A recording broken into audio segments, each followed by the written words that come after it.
Olá, pessoal. Mais uma vez ao canal Inglês com Chiquinho. Como eu prometi que ia trazer muitas dicas para vocês, e a dica seria hoje de entrevistar uma pessoa nativa para tentarmos ver como que eles pronunciam as palavras e como que as palavras são produzidas. Ela vai começar por se apresentar e dali vamos às questões que ela vai passar a responder e acredito que vocês vão gostar muito. E aí vamos já nós. E se és novo no canal, subscrevam. So, welcome, Rachel. Thank So you. this is English com Chiquinho. Here we are. And before we start our Q&A section, I would like to ask you to introduce yourself, telling us your name, where you're from, what do you do for your living. Hi, thank you for having me. My name is Rachel. I just graduated from the University of Washington in Seattle. I was born in New Zealand and then I grew up in San Francisco, California.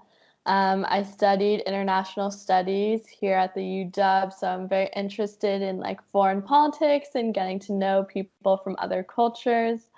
So that's a little bit about me. Did I answer all of the questions? Okay, thank you so much for your introduction. That was a warm introduction for real.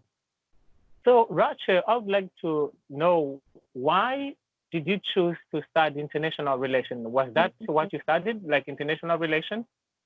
Yeah, I study international studies. It's pretty similar to international relations, but it's a little bit more of an emphasis on history. I think international relations is kind of more of political science. But basically, I've always been interested in looking at how other countries interact with each other and what rules and principles guide those interactions. And I think for me, it really comes from being a dual citizen. So I'm a citizen of both the United States and New Zealand. And for me, having a global perspective has always been super important because I am from two different countries.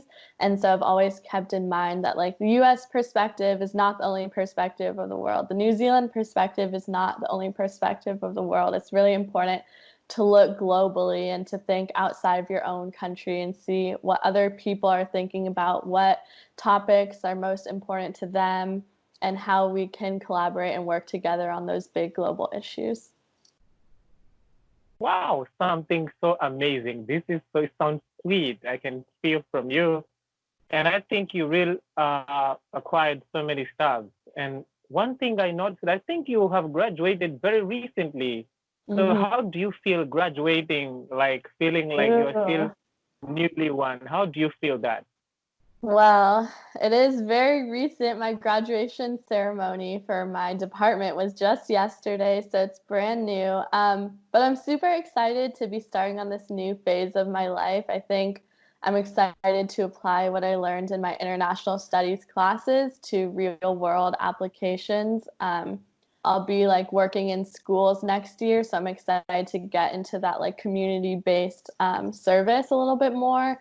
And then hopefully getting into foreign policy or government one day. But I think my major definitely has given me a really good background, and beyond my major, just all my experiences at my school have given me a really good background moving forward. And while I'm nervous, I feel prepared to take on the real world after graduation.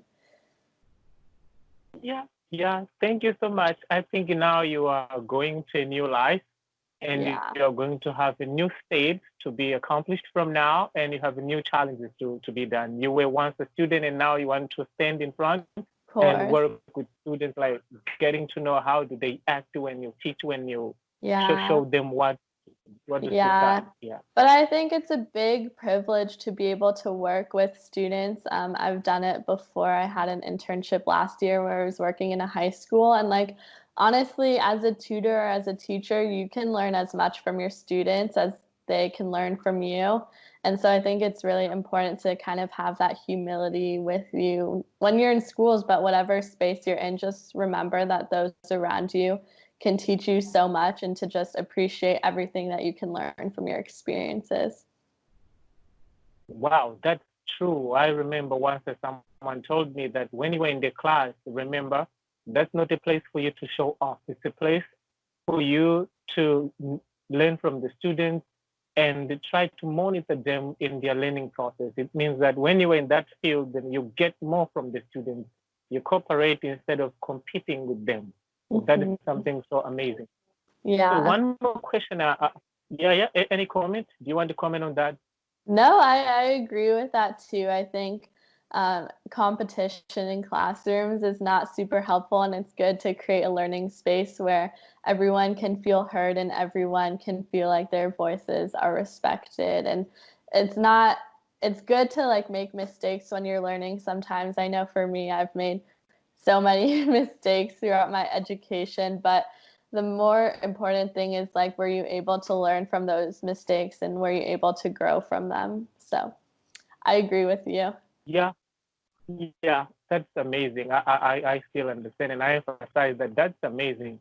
And the quote says that cooperation is better than competition. That is something we all know 100%. and it works. Yeah, for sure. 100%.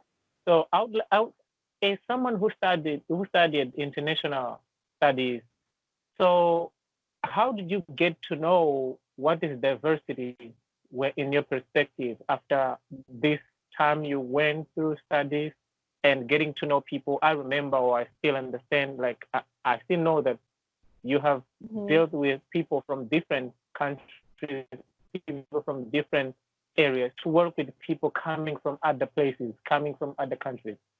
How do you feel that? Yeah, I think that's a really interesting question, and there's a lot of different directions I could take it. But I will say is that in international studies, you can only learn so much from your classes. Like, it's one thing to learn about history, it's one thing to learn about policies, and sometimes when you're reading from a book, sorry, it's a little bit vague, like what the person to person connection is, because it all seems like very abstract in a book. But I think for me, like, my best experiences are really like those person to person interactions and like actually engaging with people from other countries and engaging with people from other cultures and learning from them.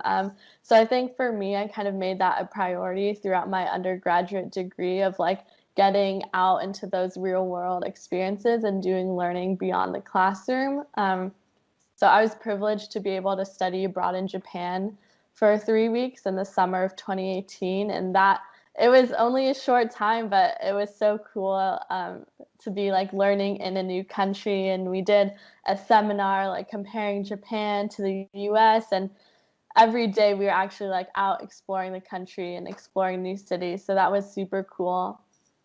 And then last summer I was able to Okay. have an internship in Panama, and so I feel like those like international experiences are invaluable. But then also at the UW, I've been privileged to work with an organization called Fayut, which we can see on your shirt, that really fosters those Yeah.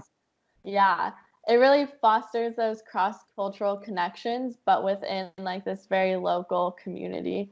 So that's been really amazing as well. And I think more than that, I've been able to develop my leadership skills through the organization too. So yeah, it's been really great. So I think from all you have studied, you have a good background to share with others who haven't been in the same place like yours. So one question I would like to know from all you have said is like, what should we pay attention when we want to talk to people who are not from the same ground like us, like from the same places? Like, what should we pay more Yeah, attention when we deal with diversity? What should we consider when yeah. acting to different people? That's another good question. I think the number one thing is like respect. Like, don't recognize your privilege and like the country and position you're coming from, but also like respect the value of another person's culture. Like, I think the biggest mistake you can make is like coming from a place where you just make all these assumptions about someone and you just assume that you know everything. And honestly, like, you don't really know until you actually talk to someone and you ask them questions and you start to get to know them. So I think, like I was talking about earlier, like humility is super important. Like, just be able to humble yourself, and you might have whatever thoughts and preconceived notions, but just like take the time to be humble and take the time to respect the other person, because there's so much to learn from other people, especially when we're thinking about diversity and like cross-cultural exchange. Like just start out with like an introduction, and then you know you can always find things that you have in common with someone, like no matter what country or culture they're from, like there's always things that we have in common. And I think something that I think about is like we always have more in common than we have like different from one another. And so keep that in mind, like try to find those places of like shared connections. And like even though like you and I, like I'm from the US and you're from Mozambique, like I think we're both like very like hard workers and like really passionate about the things that we're doing. And so I think like finding those similarities with one another is super crucial, but then also like respecting that there will be differences as well, but like engaging with those differences and being open to learning about them and being open to talking about them. Wow, that's so amazing. And I think that is something I always expected to hear from an expert. And now I Oh can my get it gosh. from you. And this is something that we all need to understand. We all need to have it before we deal with different people, because otherwise we might feel like we know everything and we want to take ourselves in front to lead whatever that comes, whatever that people want to share, and we want to feel ourselves as if we know everything around. So thank you for sharing this tip. Just to go to the last question, not the least. So if you could go to any place, or if you could take something from anywhere you have been, like if you have talked to an African, what would you take from an African? If you have talked to a Japanese person, what will you take from them to enrich you, like for you, for your culture? In brief, for the place where you have been and you still remember, what would you take from each of the persons who you still remember to you? Well, I think the question is kind of like asking what do you like appreciate about each culture? Am I right? Is that the question? Yeah, Wait, did you sure, say where sure. do you want to go? Like where would you want to travel, or is it like is it two questions? No, it's like Okay. things you see from people coming from different places. Like you see Zacharias from Mozambique. What thing Yes. you like that he showed from Africa? Like, yeah, Yeah. from African people, for example, particular to Mozambique, I really appreciate the way they sing, for example. That's something I would take Uh, from them. That's a big advantage yeah. for me. Okay, I know what my answer is. Like for you, I would say like your sense of like community and like sense of like groundedness within your community is really like impressive to me, and it's something that like I think about a lot because I feel like here in the US sometimes we have like a very individualistic culture where like we don't really care about our neighbors and we don't really see ourselves as part of like a bigger community. And like sometimes we do, but it's not like the common narrative at all. And so I think like for you, something I really appreciate about you is like how rooted you are in community and how you see yourself like in relation to the other people around you, because that's something that I tend to lose a lot here in the US, and it's something that I want to think about more. Yeah, so just like sense of community, and yeah, that's a big one. Okay, so I'm thank trying to, you so much. Do you have yeah. any other point about Thailand or Panama, something you appreciate from Panama people? Yeah, I was gonna add on to that.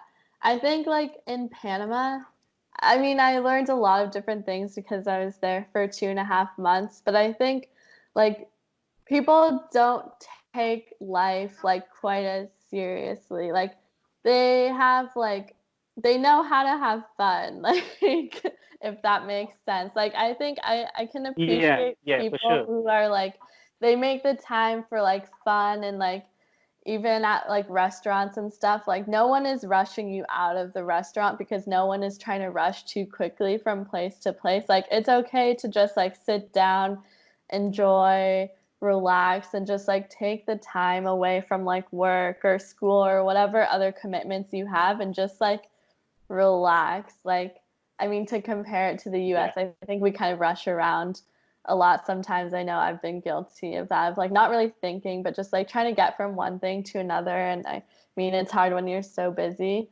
But yeah, that's something I learned from when I was there, is to just like take the time to like slow down, like relax, like you'll get to your next thing, but like you don't have to worry about it right away. Like you'll get there, but just calm down sometimes. Really, yeah, I agree with you. I heard that the same from someone else, and now you are emphasizing the same point. Like Yeah. things they are like that, Yeah. So, Rasha, so thank you for joining our interview. That was a very short interview. And I don't know if you have something you need to add on to the community that is learning English right now, to the people who are learning. Any advice do you want to give them just to finalize our discussion?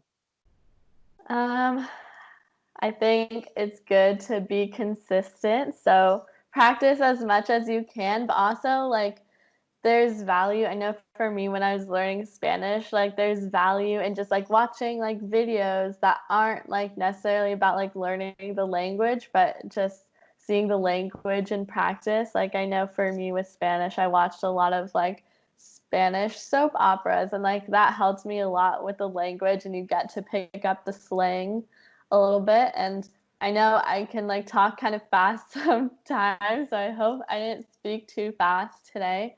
But yeah, just be consistent and also like when you make mistakes, like with learning English and with anything, like don't be afraid to like mess up and don't be afraid to like try and if you make mistakes, like just bounce back and you'll learn so much more like and practice as much as you can. Yeah. Those are Thank my you so tips. much, Rachel. Yeah, that's a great point to the community that is now dealing with English.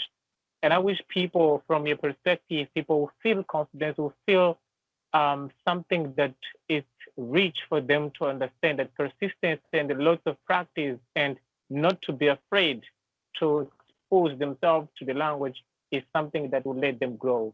So thank you once again, Rachel. We'll keep in touch for the Yes. coming time and we'll invite you for the coming meetings, coming interviews, so that our community will learn from you, will learn from a native Oh my speaker. gosh. I, That's too and that much. is going to be, yeah, thank you so much and I thank don't you. Bye deserve it. bye.